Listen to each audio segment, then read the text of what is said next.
अस्सलाम वालेकुम जी। आज आप लोगों के लिए बना रहे हैं आपकी फरमाइश पर चिकन के शामी कबाब। मैं इस्तेमाल कर रही हूँ यहाँ पर चिकन के ब्रेस्ट के पीसेस और जो चिकन का थाई होता है यानी कि लेग पीस, उसका मीट ले लीजिए। काफ़ी दफ़ा लोग कंप्लेन करते हैं कि उनके जो चिकन के कबाब है काफ़ी ड्राई बनते हैं। उसकी वजह होती है सिर्फ ब्रेस्ट के पीसेस इस्तेमाल करना। तो अगर आप 1 किलो के शामी कबाब बना रहे हैं तो उसको हाफ एंड हाफ कर लीजिएगा, यानी कि आधा किलो आप कर लें ब्रेस्ट का पीस और आधा किलो आप कर लें जो चिकन लेग होता है यानी कि चिकन थाई उसकी आप जो है गोश्त उतवा लीजिएगा और वो इस्तेमाल कर लें। तो यहाँ पर आपके सामने चिकन है मिक्स, जैसे मैंने आपसे कहा। जो बीच में चीज़ें जाएंगी दैट्स होल रेड चिलीज यानी कि साबुत लाल मिर्चें जाएंगी। गोल भी यानी कि बटन भी इस्तेमाल कर सकते हैं या फिर वो लंबी वाली ड्राई वो भी इस्तेमाल की जा सकती हैं। अनियन जाएगा बीच में यानी कि प्याज, जिंजर एंड गार्लिक पेस्ट, अदरक लहसुन का पेस्ट। आलू जाएगा बीच में यानी कि पोटैटो, और बीच में जाएगा सॉल्ट यानी कि नमक। आलू आप देख रहे हैं, इसकी वजह से जो आपका चिकन के कबाब होते हैं बहुत ही ज़्यादा सॉफ्ट और मुलायम बनते हैं, और दूसरी वजह है कि बरकत भी काफ़ी हो जाती है। चने की दाल बीच में जाएगी दैट्स चिकपीस।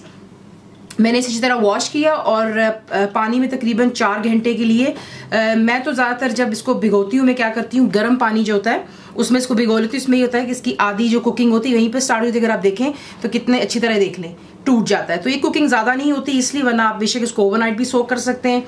बीच में जाएगा पानी थोड़ा सा, आप देखेंगे प्याज यानी कि अनियंस बहुत ही फाइनली आपने इसको चॉप करना है जो कबाब में जाएगा। हरी मिर्चें जाएंगी that's green chillies finally chopped again. दही जाएगा बीच में यानी कि योगर्ट, गरम मसाला पाउडर इस्तेमाल कर रहे हैं यहाँ पर हम लोग, और बीच में जाएगा अंडा यानी कि एग। आपको दिखाते हैं इसको बनाना किस तरह। यहाँ पर आप देख लें हांडी लेंगे, उसमें हम डालेंगे जो कि हमारे यहाँ पर चिकन के पीसेस हैं, और साथ ही बीच में जाएगा वॉश्ड और भीगी हुई चने की दाल, ये चलेगी बीच में। नमक यानी कि सॉल्ट, होल रेड चिलीज, प्याज, आलू का छिलका उतार लेंगे, रफली 4 पीसेस कर लिए, और अदरक और लहसुन का paste that's ginger and garlic paste चला गया। और बीच में डालेंगे इसमें अब हम पानी डालने के बाद आप इसको अच्छी तरह मिक्स कर लें, और जैसे इसमें जोश आएगा आप इसे कवर करके तब तक कुक करेंगे जब तक कि आपका चिकन कंप्लीटली कुक हो जाना चाहिए और आलू भी जो है सॉफ्ट हो जाए, चने की दाल भी गल जाए। सिर्फ इसकी इतनी कुकिंग होती है, पानी ज़्यादा ज़रूरत आपको नहीं पड़ेगी। अगर आप 1 किलो चिकन इस्तेमाल करें तो उसमें 2 कप पानी बहुत होता है। तो ये कर लेते हैं, फिर आपको नेक्स्ट सिखाते हैं क्या करना है। यहाँ पर देख लें कि पानी खुश्क होने पर आ गया है, ये देखें बिल्कुल थोड़ा सा पानी रह गया हुआ है। आलू भी परफेक्टली गल गए हैं, दाल, चिकन, तमाम चीज़ें। जैसे ये पानी बिल्कुल ड्राई होगा इसे निकाल करके हम ठंडा होने देंगे, ताकि जो है फिर इसको हम चॉपराइजर में चॉप कर लेंगे। मशीन जो है ख़राब होने का डर होता है, तो अच्छी तरह पानी खुश्क हो जाने दें और फिर इसको जो है ठंडा हो जाने दें। यहाँ पर देख लें परफेक्टली पानी ड्राई हो गया, देख रहे हैं हर चीज़ जो है गल चुकी हुई है। आलू भी देख लें, ठीक है। अब आप इसको यहाँ पे रख देंगे ताकि अच्छी तरह ठंडा हो जाए, और फिर हम इसे जो है चॉपराइजर में चॉप कर लेंगे ताकि अच्छी तरह एक इसका प्रॉपर टेक्सचर बन जाए जो कि हमें शामी कबाब के लिए चाहिए होता है। ये देख लें यहाँ पर हो चुका है ये परफेक्टली ठंडा, और देखिए जैसे ही ठंडा होता है उस पर खुद ब खुद एक बाइंडिंग आ जाती है, क्योंकि जो आलू होता है वो कोई भी ज़्यादा अगर लिक्विड हो तो उसको जो है अब्जॉर्ब कर लेता है। लेकिन मेक श्योर कीजिएगा, आपको टिप दे रही हूँ कि जब आप इसको बना रहे होंगे मेक श्योर कीजिएगा कि तमाम पानी जो है हांडी के अंदर में ख़त्म हो जाना चाहिए, और आपको यही उसकी पहचान होती है कि नीचे हल्का हल्का जो होता है मैशी जो पोटैटो होता है वो नीचे लगना शुरू हो जाता है। ठंडा हो गया है, इधर हमें चाहिए होगा एक चॉपर जिसके अंदर में हम डालेंगे ये तमाम कीमे के मिक्सचर को। तो इसे डाल करके अच्छी तरह पहले हम कर लेते हैं चॉप। यहाँ पर देख लें परफेक्टली हो चुका है ये ग्राइंड। अब आप क्या करेंगे, इसमें जो हमारी बकाया चीज़ें जो आपको दिखाया था बिल्कुल देख लें, फाइनली चॉप्ड अनियंस जाएंगे, हरी मिर्चें जा रही हैं बीच में। इन चीज़ों को डालकर हमने अच्छी तरह मिक्स करना है ताकि जो है हम फिर इसके कबाब बना सकें। मैंने आपको शुरू में नहीं दिखाया था, कोरिएंडर को पता है मैं फ्रोजन इस्तेमाल करती हूँ, यानी कि उसे काट करके फ्रिज में रख लेती हूँ, इसलिए वो भी बीच में डालेगा। अभी आपके सामने डालेंगे इंशाल्लाह। ये चला गया गरम मसाला, थोड़ी सी बीच में जाएगी इसमें दही, और बीच में जाएगा अंडा, और जो है कोरिएंडर जैसा मैंने आपसे कहा वो भी निकाल लेते हैं।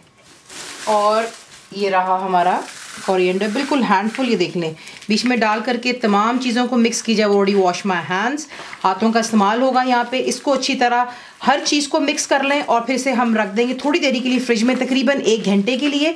अभी आप देख रहे हैं कि कितना वो पतला हो चुका हुआ है। काफ़ी दफ़ा ये होता है कि आपसे हैंडल नहीं हो पाएगा, तो इसलिए बेहतर यही कि हम इसे जो है मिक्स करके चीज़ों को फ्रिज में रख देते हैं कवर करके तकरीबन घंटे के लिए। यहाँ पर देख लें, कुछ मैं ऑलरेडी बना चुकी हुई हूँ क्योंकि आप इन्हें बनाकर फ्रीज भी कर सकते हैं इस स्टेज पर। और अगर आप चाहें कि आपकी लाइफ और इजी हो जाए तो आप इन्हें फ्राई करके ठंडा हो जाने दें और उसके बाद भी आप उसको फ्रीज कर सकते हैं। जब आपका दिल चाहे आप उसको निकालें, थोड़ा सा डीफ्रॉस्ट कर लें माइक्रोवेव में और उसके बाद आप उसको फ्राई कर सकते हैं। तो यहाँ पे कुछ मैं तैयार कर चुकी हुई। बनाने का तरीका सिंपल ही होता है कि आप थोड़ा सा, बिल्कुल आप देख लें, इट्स अबाउट अ ड्रॉप तेल का है ताकि हाथ पर कुछ चिपके ना, क्योंकि ये काफी सॉफ्ट होता है। डोंट फॉरगेट कि ये चिकन है, बीच में आलू है, लेकिन अगर आपसे तब भी हैंडल ना हो तो प्लीज आप इसे फ्रिज में 1 घंटे की जगह 2 घंटे भी रख सकते हैं। ये देख लें, हाथों पे नहीं चिपक रहा, थोड़ा सा तेल लगाने से ये होता है। और ये देख लें, यूं शामी बन जाते हैं हमारे चिकन के और एक दूसरे के ऊपर आप नहीं रखते हैं। आप देख लें, मेरे पास जो पॉलिथीन बैग था मैंने उसकी साइड्स काट कर, पहले आपने एक लेयर लगानी है कबाब की, फिर उसके बाद ऊपर आप थोड़ा सा पॉलिथीन बैग लगा लेते हैं, फिर उसके बाद दूसरा लेयर लगाएंगे और फिर उसके ऊपर आप दोबारा जो है पॉलिथीन बैग, ताकि एक दूसरे के ऊपर वो चिपकते नहीं है। तो इसी तरीके से तमाम जो है हम यहाँ पे बना रहे हैं शामी कबाब और उसके बाद इसे आपको फ्राई करके भी दिखा देते हैं। यहाँ पर देख लें, बिल्कुल थोड़ा सा तेल है, ये देख लें, ठीक है। हम इसको जो है शैलो फ्राई कर रहे हैं, ज्यादा तेल नहीं होगा। और इस तरीके से आप इन्हें जो है तेल में डालते चले जाते हैं और इनको आपने अच्छी तरह गोल्डन हो जाने देना है। दोनों कलर्स पर, दोनों साइड्स पर जब कलर आ जाएगा तो हमें एक प्लेट पर आप रखेंगे टिश्यू ताकि एक्सेसिव ऑयल रिमूव हो जाता है और इन्हें आप डिश आउट कर लेते हैं। कितने मोटे या पतले आप बनाना पसंद करेंगे, दैट्स योर चॉइस अगेन। तो ये देखें, आपके सामने कुछ फ्राई कर रहे हैं और फिर आपको दिखाते हैं इसका एंड रिजल्ट।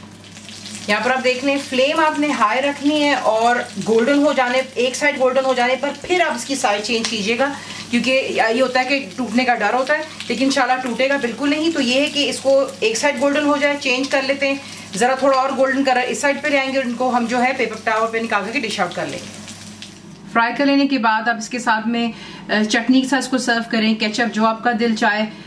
सिंपली आप इनको जो है यूं भी फ्रीज कर सकते हैं, फ्राई करने के बाद, फ्राई करने से पहले भी फ्रीज कर सकते हैं। तो जरूर बनाइएगा। फुल रेसिपी के लिए आप जाएंगे मेरी वेबसाइट जिसको faiza.net पर, जरूर बनाइए। तो आपको कैसा लगा दुआओं में याद रखिए। Thank you for watching the video.